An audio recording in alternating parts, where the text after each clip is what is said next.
ابراهیم ابن ادهم رحمت الله علیه مبارک راضی چې یو پیرا ناس تو په خپل خانقاه کې نو ډیر زیات اوږي شو او لوګه وته ډیر زیات اولګیدا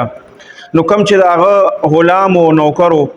نو وی قتل پیسې مې سي وسره نه وي نو هغه غلام له یو د کور نه یا د خانقاه نه یو سیز ورکو چې ورشه دا چا سره د رهن په تور باندې کېدا چې دا وسره غاڼه کو د دې په دې ته نه پیسې را واخله او په هغه پیسو باندې روټه راوړه کله چې هغه نوکر بهر ووته اوس په لاره باندې روان دي د روټۍ په تکل کې دی چې څنګه مخامخ یې وکتل نو یو سړی را روان دی او خر وسره دی یا خچر دی او په هغې باندې یو درون بار پروت دی د دې نه تپوس وکړو چېرته روانې او ته وایي چې یاره زه خو د ابراهیم ابن ادهم رحمت الله علیه په تکل کې ما او چارته وی چې هغه دلته کې اوسېږي هغه پسې راغلی ما وی هغه سره د څه کار دی وی د هغه دا 40,000 دیناره چې دي دا په میراث کې رسېدلي دي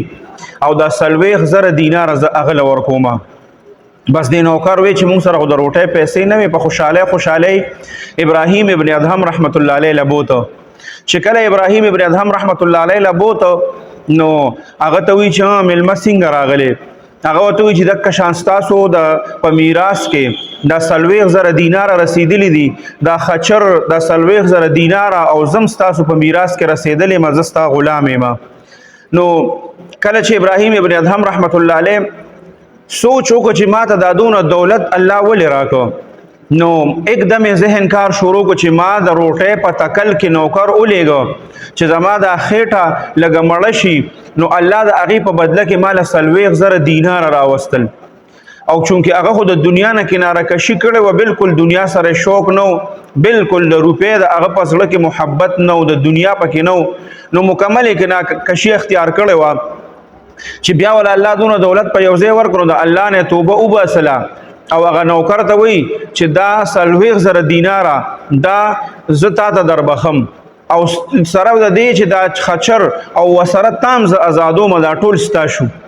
هغه ټول ارسه څومره چې 40,000 دیناره هغې هغه ته وروبخل او هغې آزاد که هغه په خوشحالۍ لاړ او بیا د الله نه معافي وغوښته چې یا الله هېڅ کله به م زه ګورې بیا ستا په مخ کې داسې فریاد ونه کړم د دنیا دپاره چې د دنیا ما ته د یو څیز ضرورت دی ځکه چې زه تا ته معمولي غوندې متوجه شم نو ته ما ته ډېر زیات هغه څیز را متوجه کړي نو زه که د لوږې مرمه خو زه بیا چېرته د دنیا تکل ونه کړم او ستا نه به دنیا ونه غواړم